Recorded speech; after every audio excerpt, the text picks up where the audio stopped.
Let's get real. When it comes to cinematic madness, nobody does it like the Italians. There's a breed of film from Italy that was never meant to be tamed, never meant for polite company, and definitely never meant for TV. These movies are too wild, too graphic, and way too much for any after-dinner crowd. But what exactly pushes a film so far it gets locked away? Think you can handle the untamed? Let's see how many you dare to watch to the end. Cannibal Farox, 1981. Right out of the gate, let's talk about a film that makes even hardcore horror fans break into a nervous sweat. Cannibal Farox isn't just a movie, it's a dare, an endurance test, and a badge of dishonor all rolled into one grimy package. Released in 1981, Cannibal Farox set out to one-up every jungle horror that came before it. And honestly, it succeeded a little too well. This wasn't some art house meditation on human nature. This was all about pure, unfiltered shock. The setup is simple enough. Three New Yorkers head into the Amazon to debunk the whole idea of cannibalism. But the deeper they go, the less reality seems to matter, and the more they're plunged into a waking nightmare. Director Umberto Lenzi knew exactly what he was doing, pushing the envelope past the point of no return.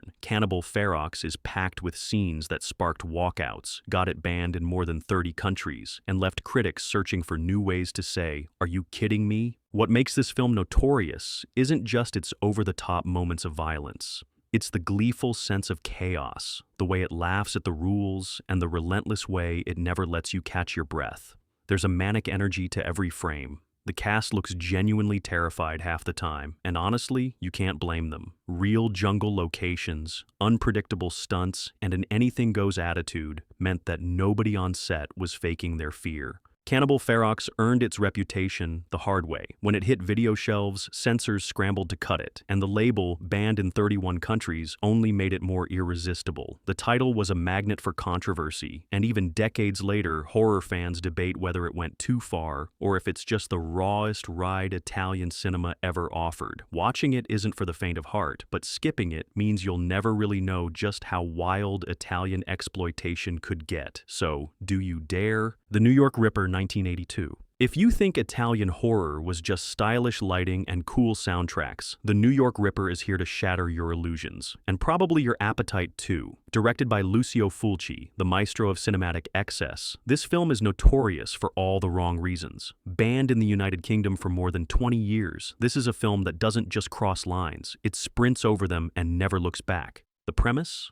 A wave of brutal murders rocks New York, with a detective racing to catch a killer who has a truly bizarre calling card. He quacks like a cartoon duck while tormenting his victims. It sounds ridiculous, and in a way, it is. But that's just the bait. Fulci's film drags you into a neon-lit nightmare where the city feels less like a real place and more like a fever dream.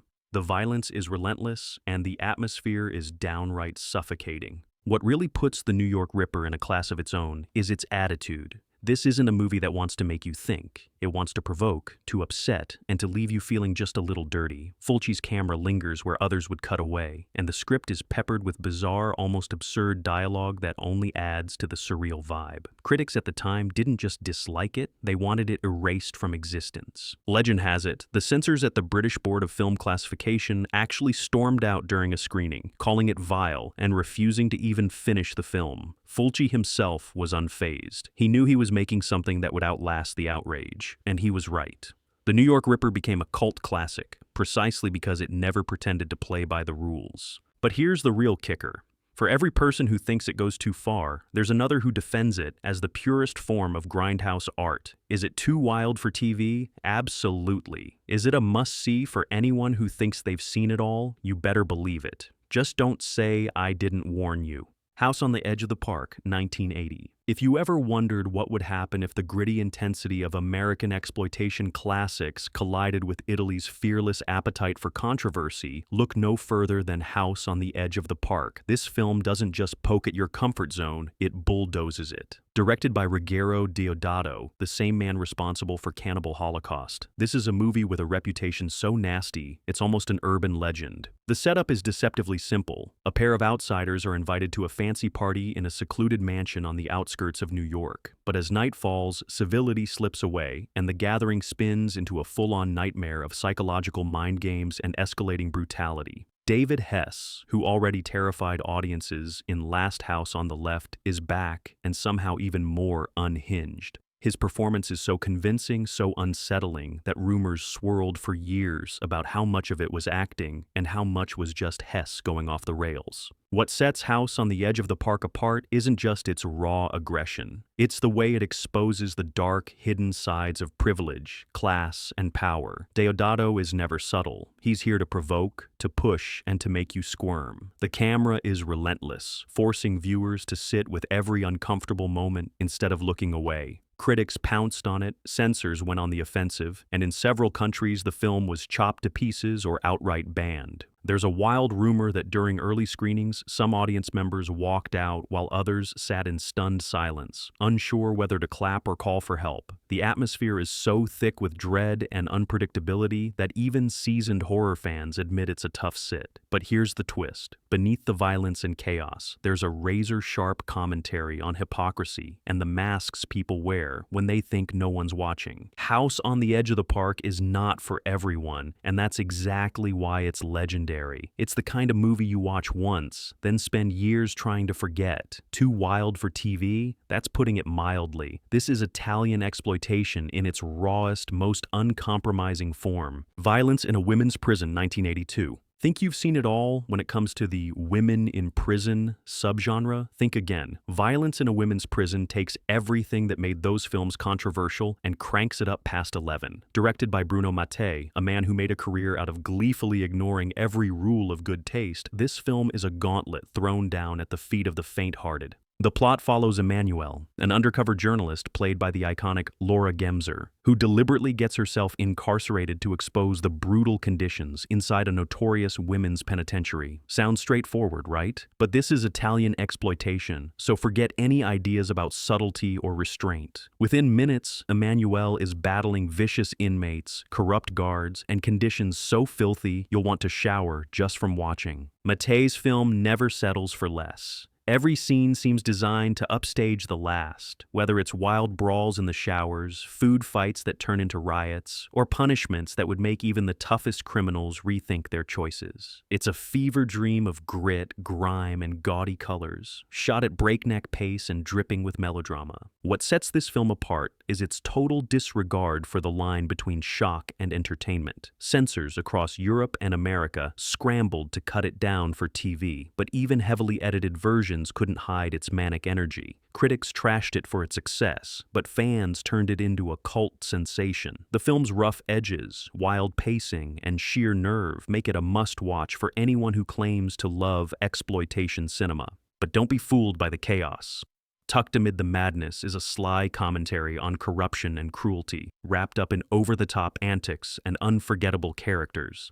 Watching it is a rite of passage for any genre fan, and missing it means skipping a cornerstone of Italian cinema's wildest era. Just don't expect to see it in any late-night TV lineup. This one was born to be banned. Nightmare City, 1980? You want fast zombies? You want unstoppable mayhem? You want a movie that feels like an out-of-control freight train and leaves you gasping for air? Welcome to Nightmare City, where the only rule is that nothing is too much. Directed by Umberto Lenzi, who clearly didn't believe in breaks or boundaries, this film kicks off with a nuclear disaster and somehow manages to get wilder from there. The story wastes no time. A mysterious plane lands at a city airport, and out pours a horde of infected maniacs, faces melting, blood everywhere, weapons in hand, who tear through the city in a non-stop rampage. Forget slow, stumbling zombies. These creatures sprint, stab, and attack with an energy that feels almost contagious. There's a constant sense that things are spiraling out of control, and Lenzi keeps the pedal to the metal from start to finish. What makes Nightmare City a true icon of Italian exploitation isn't just the relentless action or the buckets of stage blood.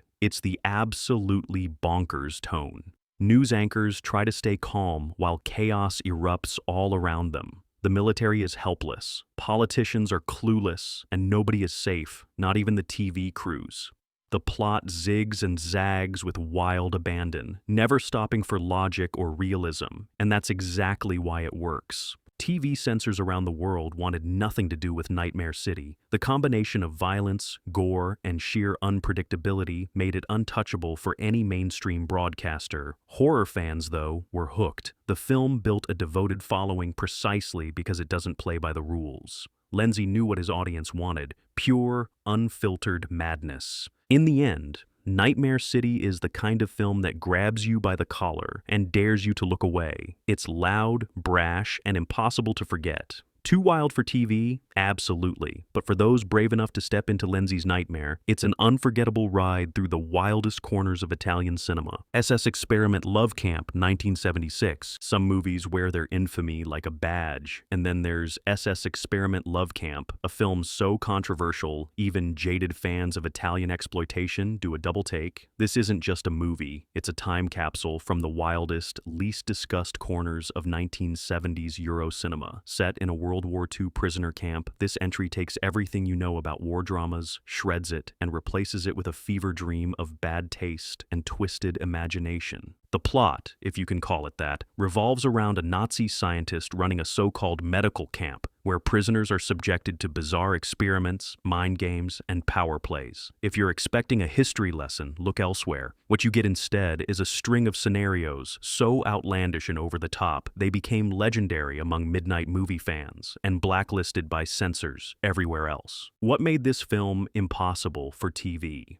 Let's start with the sheer nerve of its concept. The filmmakers seemed to relish pushing buttons, piling on shocking moments that left critics stunned and viewers slack-jawed. British authorities labeled it a video nasty and banned it for years, while in other countries it became a whispered-about VHS treasure, circulating through bootlegs and secret screenings. There were protests, moral panics, and more than a few attempts to erase it from history. But here's the thing. For all its scandal, SS Experiment Love Camp is weirdly watchable. The production values are unexpectedly slick for this kind of film, and the cast approaches every scene with a straight face that only adds to the surreal vibe. It's part camp, part horror, and part "what did I just watch?" The whole movie feels like a dare, and somehow it became a cult classic. If you're looking for a movie that defines too wild for TV, look no further. This is exploitation at its most shameless, a film that pushed boundaries just to see if anyone would push back. And in the end, that's exactly what made it legendary. Patrick Still Lives, 1980. There are movies that take a basic idea and crank it so far past reason that you can't help but respect the audacity. Patrick Still Lives is one of those films, a loose, unofficial sequel to the Australian supernatural shocker Patrick, except this time, Italy's in the driver's seat, and there are no rules. If the original was eerie and psychological, this one is pure, off-the-rails exploitation.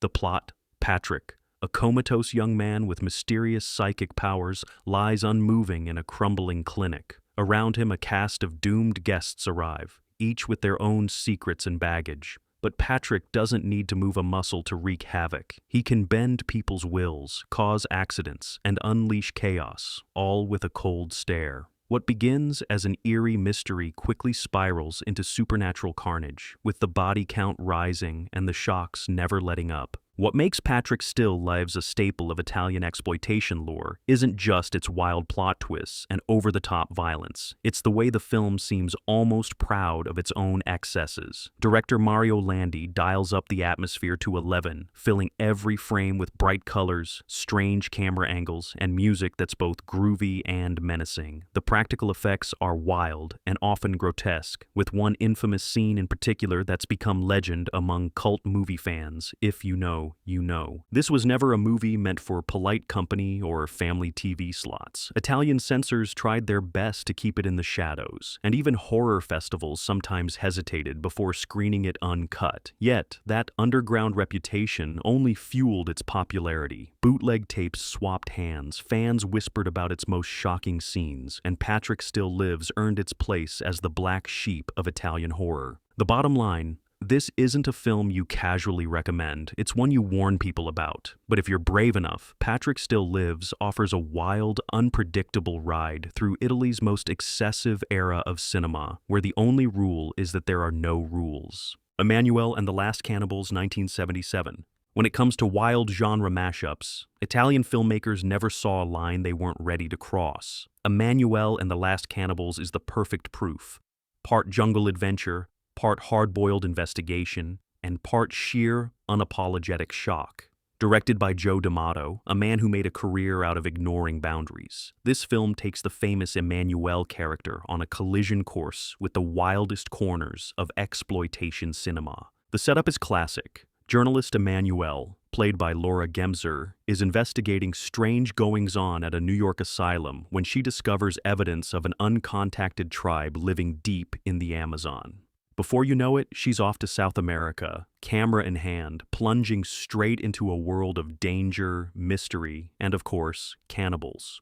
What follows is a fever dream of jungle chases, betrayals, and scenes that made censors everywhere throw up their hands in defeat. Emmanuel and the Last Cannibal stands out because it never does what you expect. The tone swings from pulpy adventure to jungle horror to downright bizarre, all tied together by Gemser's fearless lead performance. Joe D'Amato packs the movie with outrageous set pieces, inventive practical effects, and a sense that absolutely anything could happen next. There's a raw energy here that's impossible to fake. As for TV, forget it. The violence alone was enough to land this film on multiple banned lists, and the surreal, at times almost dreamlike atmosphere made it an even tougher sell for censors. Yet, it's exactly this mix of chaos and confidence that turned Emmanuel and the Last Cannibals into a cult classic.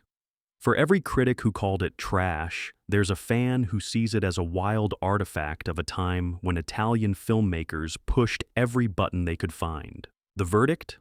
Emmanuel and the Last Cannibals is the kind of movie that leaves you shaking your head and grinning at the same time. Too wild for TV? Absolutely. But for the bold, it's a must-see from the genre's most fearless era. Anthropophagus, The Grim Reaper, 1980. Ready to test your limits. Enter Anthropophagus, The Grim Reaper, the film that dared even hardened horror fans to look away. Directed by the legendary Joe D'Amato, this is Italian exploitation with the brakes cut and the dial stuck on too much. If you thought you knew what a cannibal movie could do, think again. This one made international headlines and got itself banned before it even had a chance to traumatize a generation. The setup is simple but effective. A group of tourists end up stranded on a remote Greek island, only to discover the place isn't abandoned at all. Lurking in the shadows is a hulking, haunted man with a taste for the truly disturbing. The further the tourists explore, the clearer it becomes. No one is getting off this island in one piece. The tension builds, the body count rises, and then D'Amato drops the most infamous scene in Italian horror history. Let's just say, if you hear people talk about that scene, they're not exaggerating. Anthropophagus isn't just about gore, though there's plenty of that. The film has a gloomy, almost dreamlike atmosphere, with ancient ruins and deserted towns that feel drenched in dread. The pace is relentless, the score is nerve-jangling, and the sense of isolation is complete.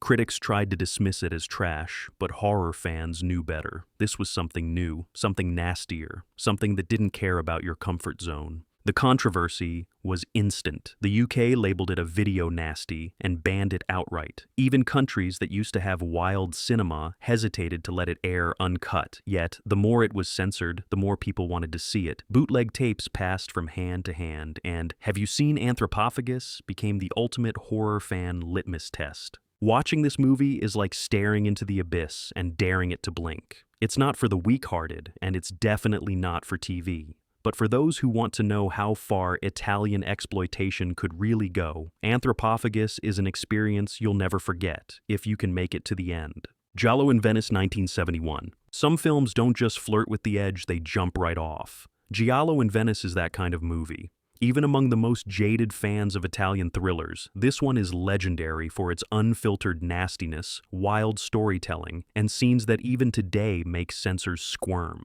It's not just a giallo, it's the deep end of the pool, and it's filled with sharks. The plot is as tangled as the canals of Venice themselves. A detective is investigating the bizarre death of a young couple, and what he finds is a world of secrets, suspicion, and escalating violence. What makes Giallo in Venice stand out is its sheer unpredictability. Every character seems just a bit off, every conversation hides a threat, and every corner of Venice could be hiding something worse. The director, Mario Landi, never met a boundary he didn't want to smash. From the very start, the film leans into everything the giallo genre was known for: psychedelic visuals, haunting music, and plot twists that come out of nowhere. But Landi doesn't stop there. He fills the movie with scenes so graphic, so relentless, that even fans of the wildest Italian horror sometimes admit they looked away. The violence isn't just shocking, it's almost surreal, pushing the viewer further and further out of their comfort zone. When it hit theaters, Giallo in Venice quickly gained a reputation as the movie that even genre veterans hesitated to watch. TV censors didn't even bother trying to edit it. They just refused to show it at all. That only added to its mystique.